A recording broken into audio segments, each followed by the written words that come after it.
ನಾನು ವಿಶಾಲಶ್ರೀ ಸರ್ಜನ್ ಅಂತ, ಲಕ್ಷ್ಮೀ ಸರ್ಜನ್ ಅವ್ರ ಮದರು. ಈ ಸರಿ ನನ್ನ ಮಗಳು SSLCಯಲ್ಲಿ 98% ಸ್ಕೋರ್ ಮಾಡಿದ್ದಾಳೆ. ನನಗೆ ಇಬ್ಬರು ಮಕ್ಕಳು, ಧ್ರುವನ್ ಸರ್ಜನ್ ಮತ್ತು ಲಕ್ಷ್ಮೀ ಸರ್ಜನ್ ಅಂತ. ಧ್ರುವನ್ ಸರ್ಜನ್ನು 7th ಸ್ಟ್ಯಾಂಡರ್ಡಲ್ಲಿ ಪಾಸ್ ಮಾಡಿದ್ದಾನೆ ವಿತ್ 98%. ಆಮೇಲೆ ಇವಳು ಈಗ ಸ್ಟೇಟ್ಗೆ 15th ರ್ಯಾಂಕಲ್ಲಿದ್ದಾಳೆ. ನನಗೆ ಸ್ಕೂಲ್ ಬಗ್ಗೆ ಹೇಳಬೇಕಂದ್ರೆ ತುಂಬಾ ಹೆಮ್ಮೆ ಆಗುತ್ತೆ. ಆ್ಯಕ್ಚುಲಿ ನನ್ನ ಮಕ್ಕಳು ಇಲ್ಲಿ LKGಯಿಂದ ಸ್ಟಡಿ ಮಾಡ್ತಿದ್ದಾರೆ. ಇಲ್ಲಿ ತುಂಬಾ ಪ್ರೊಟೆಕ್ಷನ್ನು ಚೆನ್ನಾಗಿದೆ, ಟೀಚರ್ಸ್ ಸಪೋರ್ಟು ಚೆನ್ನಾಗಿದೆ. ಇಲ್ಲಿ ನಾನು ಈಗ ಇದು ಸ್ಕೂಲ್ ತುಂಬಾ ರೋಡ್ಗೆ ಇರೋದ್ರಿಂದ ಒಂಥರ ಹೆದರಿಕೆ, ಮಕ್ಕಳಿಗೇನೋ ಆಗುತ್ತೇನೋ ಅಂತಾನೆ. ಬಟ್ ಸ್ಕೂಲ್ ಅವರು ತುಂಬಾ ಕೇರ್ ತೊಗೊಂಡ್ಬಿಟ್ಟು ಅವ್ರು ಒಳಗಡೆ ಹೋಗುವವರೆಗೂ ಸೀನಿಯರ್ ಸ್ಟೂಡೆಂಟ್ಸನ್ನು ನಿಲ್ಲಿಸಿರ್ತಾರೆ. ಸೊ ಅದು ನೋಡಿಬಿಟ್ಟು ನಮಗೆ ತುಂಬ ಒಂಥರ okay, they are taking care ಅಂತ ಅನಿಸುತ್ತೆ. ಆಮೇಲೆ ಎಜುಕೇಷನ್ಗೆ ಬಂದಾಗ ಇಲ್ಲಿ ಟೀಚರ್ ಸ್ಟಾಫ್ ತುಂಬ ಚೆನ್ನಾಗಿದೆ. ಚೇರ್ಮನ್ ಸರ್ ಪ್ರೊಫೆಸರ್ ಆಗಿದ್ದಾರೆ, ಆಮೇಲೆ HM ಮೇಡಮು PhD ಮಾಡಿದ್ದಾರೆ, ಆಮೇಲೆ ಬೇರೆ ಎಲ್ಲ ಟೀಚರ್ಸನ್ನು ಡಬಲ್ ಡಿಗ್ರಿ MSc, ಆಮೇಲೆ ಕೆಲವೊಬ್ರು ಗೋಲ್ಡ್ ಮೆಡಲಿಸ್ಟ್ ಇದ್ದಾರೆ. ಅದೆಲ್ಲ ನೋಡಿಬಿಟ್ರೆ ನನ್ನ ಮಕ್ಕಳು ಇಂಥವ್ರ ಕೈಯಲ್ಲಿ ಓದ್ತಿದ್ದಾರಲ್ಲಪ್ಪ ಅಂತ ತುಂಬ ಹೆಮ್ಮೆ ಆಗುತ್ತೆ.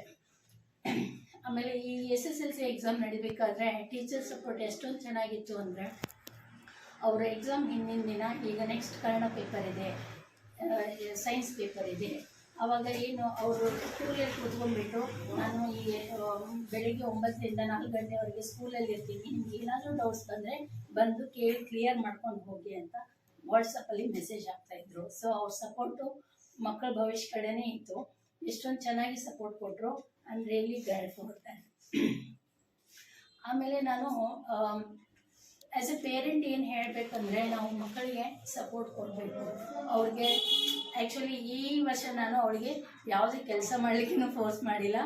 ಏನು ಮನೆ ಫಸ್ಟ್, ಅವಳಿಗೆ ಓದೋದೇ ಫಸ್ಟ್ ಪ್ರಯಾರಿಟಿ ಅಂತ ಹೇಳ್ತಾ ಇದ್ದೆ. ಆಮೇಲೆ ಅವಳು ಟೀಚರ್ಸ್ ಏನು ಹೇಳಿದ್ರು ಅದನ್ನ ತುಂಬ ಚೆನ್ನಾಗಿ ಫಾಲೋ ಮಾಡಿದ್ಲು.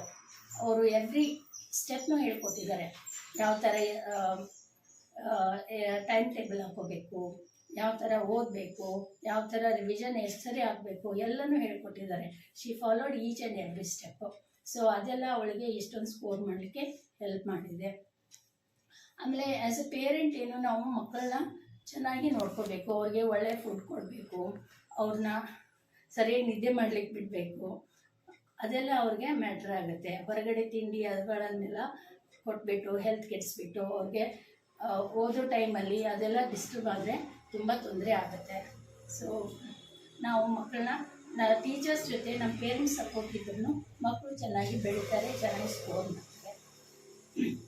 ಸೊ ನನಗೆ ಇಲ್ಲಿ ಮಕ್ಕಳನ್ನ ಓದಿಸಿದ್ದಕ್ಕೆ LKGಯಿಂದ ಇಲ್ಲಿವರೆಗೆ ಓದಿಸಿದ್ದು ತುಂಬ ಹೆಮ್ಮೆ ಅನ್ನಿಸ್ತಾ ಇದೆ. ಇಷ್ಟೊಂದು ಸ್ಕೋರ್ ಮಾಡಿದ್ದು ನಮಗೆ, ನಮ್ಮ ಫ್ಯಾಮಿಲಿಗೆ ತುಂಬ ಖುಷಿ ತಂದಿದೆ. I am very much thankful to all Saint Mary staff. Thank you so much. ನಮಸ್ಕಾರ, ನಾನು ಪರಿಮಳ ಅಂತೇಳಿ, ನಂದಿತಾ ಅವರ ಮದರ್.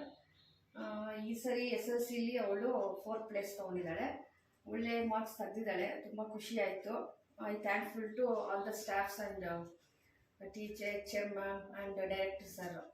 ಈಗ ಸ್ಕೂಲ್ ಸೆಂಟ್ ಮೇರೀಸ್ ಹೈಸ್ಕೂಲ್, ಈ ಸ್ಕೂಲು ನಾನು ಜಾಯಿನ್ ಮಾಡಿದಾಗ ಅವಳು 4th ಸ್ಟ್ಯಾಂಡರ್ಡ್ಗೆ ನಾನು ಜಾಯಿನ್ ಮಾಡಿದೆ. ಇಲ್ಲಿವರೆಗೂ ಒಂದು ಎಜುಕೇಷನ್ ಆಗಿ ಪರ್ಪಸ್ ಆಗಿರ್ಬೋದು, ಅಥವಾ ಒಂದು ಆ್ಯಕ್ಟಿವಿಟೀಸ್, ಕಲ್ಚರಲ್ ಆ್ಯಕ್ಟಿವಿಟೀಸ್ ಯಾವುದೇ ತೊಗೊಳ್ಳಿ, ಒಂದು ಸ್ಪೋರ್ಟ್ಸು ಏನೇ ಇರಲಿ, ತುಂಬ ಚೆನ್ನಾಗೇ ಇಲ್ಲಿ ಎಲ್ಲ ಎಜುಕೇಷನ್ ಚೆನ್ನಾಗಿದೆ.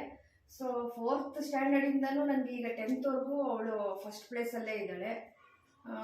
ಇದಕ್ಕೆ ನಾನು ಯಾರಿಗೆ ಥ್ಯಾಂಕ್ಸ್ ಹೇಳಬೇಕಂದ್ರೆ, ಇಡೀ ಕಾಲೇಜ್ ಫ್ಯಾಕಲ್ಟಿಗೆ ನಾನು ಥ್ಯಾಂಕ್ಸ್ ಹೇಳಬೇಕಾಗುತ್ತೆ. ಸೊ ಇವಳು ಇಷ್ಟು ಮಾರ್ಕ್ಸ್ ತೆಗಿಯೋಕ್ಕೆ ಒಂದು ಟೀಚರ್ಸ್ ಕೋಆಪ್ರೇಷನ್ ಇರ್ಬೋದು, ಅವ್ರದ್ದು ಏನೇ ಪ್ರಾಬ್ಲಮ್ ಇರಲಿ ಅವರು ಒಂದು ಪರ್ಸ್ನಲ್ಲಾಗಿ ತೊಗೊಂಡು ಅದೆಲ್ಲ ಸಾಲ್ವ್ ಮಾಡ್ತಾಯಿದ್ರು. ಅವಳೇನಾದರೂ ಡೌಟ್ಸ್ ಇದ್ದರೆ ಅದನ್ನು ಕ್ಲಿಯರ್ ಮಾಡ್ತಾಯಿದ್ರು. ವೀಕಲ್ಲಿ ಒಂದು 5 days, Monday to Thursday class ಮಾಡಿದ್ರೆ ಫ್ರೈಡೇ ಅವರು ರಿವಿಷನ್ ಮಾಡ್ತಾಯಿದ್ರು. ಏನು 5th ಡೇಯಿಂದ ಮಾಡ್ತಾಯಿದ್ರು ಟೀಚಿಂಗು, ಅದನ್ನು ಅವರು ಅವತ್ತು ರಿವಿಷನ್ ಮಾಡಿ ಸ್ಯಾಟರ್ಡೇ ಟೆಸ್ಟ್ ಮಾಡ್ತಾಯಿದ್ರು. ಸೊ ಹಾಗಾಗಿ ಅಲ್ಲಲ್ಲಿ ಕ್ಲಿಯರ್ ಆಗಿಬಿಡ್ತಾಯಿತ್ತು. 1 ವೀಕಲ್ಲಿ ಅವ್ರು ಏನು ಸಿಲೆಬಸ್ ಕಂಪ್ಲೀಟ್ ಮಾಡ್ತಿದ್ರು ಅದನ್ನು ಅಲ್ಲಿ ಅವರಿಗೆ ಮಕ್ಕಳಿಗೆ ಟೆಸ್ಟ್ ಮಾಡೋದ್ರ ಮೂಲಕ ಅದನ್ನು ಕ್ಲಿಯರ್ ಮಾಡ್ತಾಯಿದ್ರು. ಸೊ ಹಾಗಾಗಿ ಮಗು ಇಷ್ಟು ಇಂಪ್ರೂವ್ ಆಗೋಕ್ಕೆ ಅದು ಒಂದು ಹೆಲ್ಪ್ ಆಯಿತು ಅಂತ ಅಂದ್ಕೊಂಡಿದ್ದೀನಿ. ಸೊ ಇವ್ಳಿಗೂ ಥ್ಯಾಂಕ್ಸ್ ಹೇಳಬೇಕು. ಇವಳು ಶ್ರಮನೂ ಇದೆ, ಹಾಗೆ ಟೀಚರ್ಸ್ದು ಶ್ರಮನೂ ಇದ್ದೇ ಇರುತ್ತೆ. ಸೊ ಮನೆಯಲ್ಲೂ ನಮ್ಮದು ಇರಬೇಕು. ಸೊ ಹಾಗಾಗಿ ಎಲ್ಲರ ಶ್ರಮದಿಂದ including other effort also. So she got 4th place. I am thankful to everybody. Thank you.